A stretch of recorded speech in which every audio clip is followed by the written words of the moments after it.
I mean, the guy was some weird sex freak who was abusing girls. We knew that. But the fact that the U.S. government, the one that I voted for, refused to take my question seriously and instead said, case closed, shut up, conspiracy theorist, was too much for me. I think we are going to find out more. And I think the truth, for whatever it's worth, in case you're interested, is that the DOJ didn't release lots of incriminating sex videos with Epstein and his billionaire pals because they don't have them. The cover-up has been going on since 2007, almost 20 years. Jeffrey Epstein was working on behalf of intel services, probably not American. This guy had direct connections to a foreign government. Now, no one's allowed to say that that foreign government is Israel because we have been somehow cowed into thinking that that's naughty. What the hell is this? You have the former Israeli prime minister living in your house. Were you working on behalf of Mossad? That actually Bill Gates was just hanging on the island because the weather was especially good? If all of that is false, then just tell me how it's false. Give me a legitimate answer, a reasonable answer.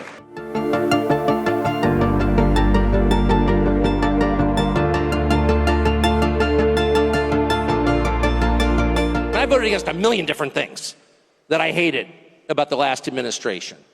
Their insane desire to start pointless wars around the world.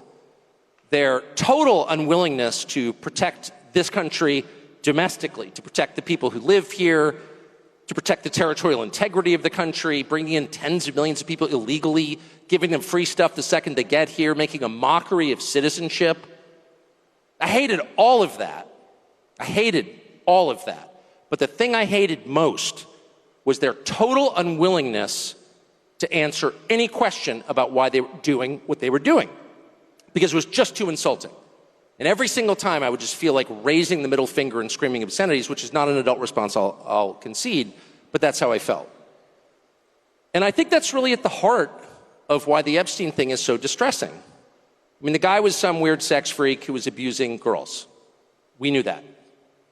But the fact that the U.S. government, the one that I voted for, refused to take my question seriously and instead said, case closed, shut up, conspiracy theorist, was too much for me.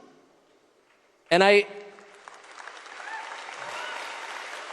don't think the rest of us should be satisfied with that. And by the way, let me just say really quickly, because I was so mad about it that I think I found out part of what's going on.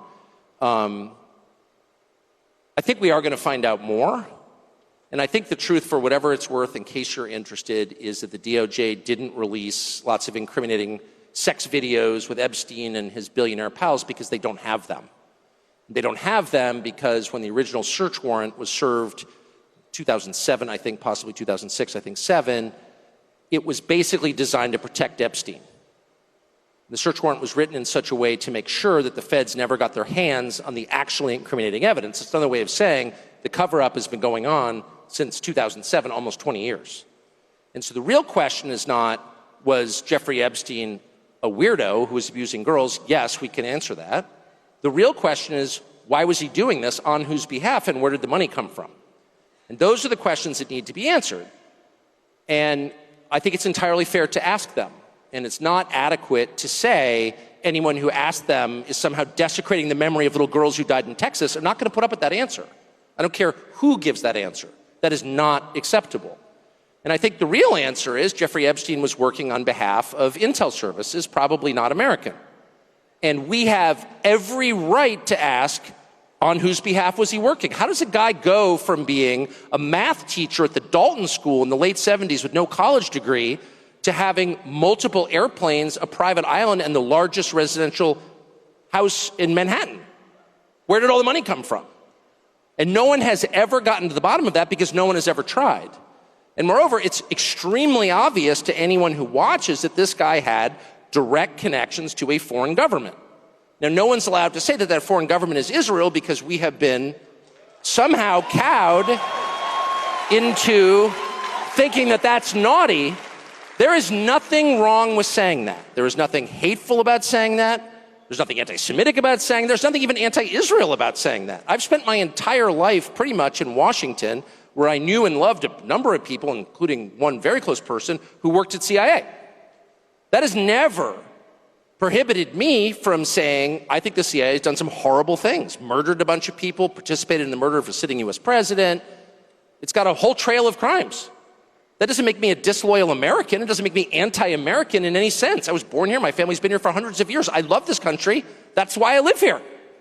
So criticizing the behavior of a government agency does not make you a hater. It makes you a free person. It makes you a citizen. You're allowed to do that because you're not a slave. You're a citizen. And you have a right to expect that your government will not act against your interests, and you have a right to demand that foreign governments not be allowed to act against your interests. That's not creepy. It shouldn't be forbidden. And yet all of us have trained ourselves to believe that you can't say that somehow, that that's like too naughty and forbidden. And the effect of making that off limits has been to create a lot of resentment, and I'll say it, hate online, where people feel like they can't just say, like, what the hell is this? You have the former Israeli prime minister living in your house. You have had all this contact with the foreign government. Were you working on behalf of Mossad? Were you running a blackmail operation on behalf of a foreign government? By the way, every single person in Washington, D.C. thinks that. I've never met anyone who doesn't think that. I don't know any of them that hate Israel, but no one feels they can say that. Why? And I think the longer that we play along with it, the more subterranean and creepy and hateful the conversation actually becomes. So I think it's better just to say it right out loud. Did this happen? And of course, that question has been asked to the government of Israel, and their answer is, we're not going to tell you. And I think our answer should be, no. As long as we're sending you money, if you were committing crimes on our soil, we have an absolute right to know, did you do this or not? And yet everybody has been so brainwashed into thinking that's somehow an expression of hate or bigotry, when it's not. It's a baseline question that every US citizen has a right to an answer on. What the hell was this? And by the way, if it turns out that it was nothing at all, that somehow Jeffrey Epstein really did earn $165 million giving tax advice to somebody, which is, for the record, a lot more than most people pay their accountants, and that none of this was actually a foreign intel operation, and that there was no blackmail involved, that actually Bill Gates was just hanging on the island because the weather was especially good. No one was videotaped doing anything immoral or illegal, and then that was used against them to get them to obey. If all of that is false, then just tell me how it's false. But don't call me a lunatic. And when Fox News runs a piece, as they did yesterday by Hugh Hewitt, saying that anybody who's got even more questions about Epstein is some kind of nutcase with an unhappy personal life, who's spending too much time on Twitter in the fervid fever swamps of conspiracies, up yours, buddy. Why don't you answer the question then? Don't let anybody insult you, anybody, and I mean anybody, ever get away with insulting you instead of answering a legitimate question, okay? Ever. And by the way, you will hear certain people say, well, that means you hate the person. No, it doesn't. I've got a bunch of kids. I would never let them get away with that. If I caught one of my kids, smoking weed in the bathroom at my house, and I was like, are you smoking weed in the bathroom? Shut up, racist. You hate me. No, you're my child. I don't hate you. Answer the freaking question. Were you smoking weed in the bathroom or not? I'm not the criminal here. You seem to be. So I just think it's really important to get into that headspace. And even now, when people talk about this topic, I can promise you, since I spent all day on the phone yesterday on this topic with informed people, they're like whispering certain words. And I'm like, why are we whispering? Why should I be ashamed as an American about wanting to know what the hell that just was? Why should I be embarrassed? I'm not the bad guy here. Why should I be embarrassed to ask, what's in this war for us? We got to go to war. Shut up. You're a bigot if you don't want it. First of all, I'm not a bigot. But second, that's kind of not the point. The point is, what's in it for us? Why is this a good idea? Shut up. And it's exactly the style of argument that I voted against, and I will never accept it. I don't care who does it. I will never accept that.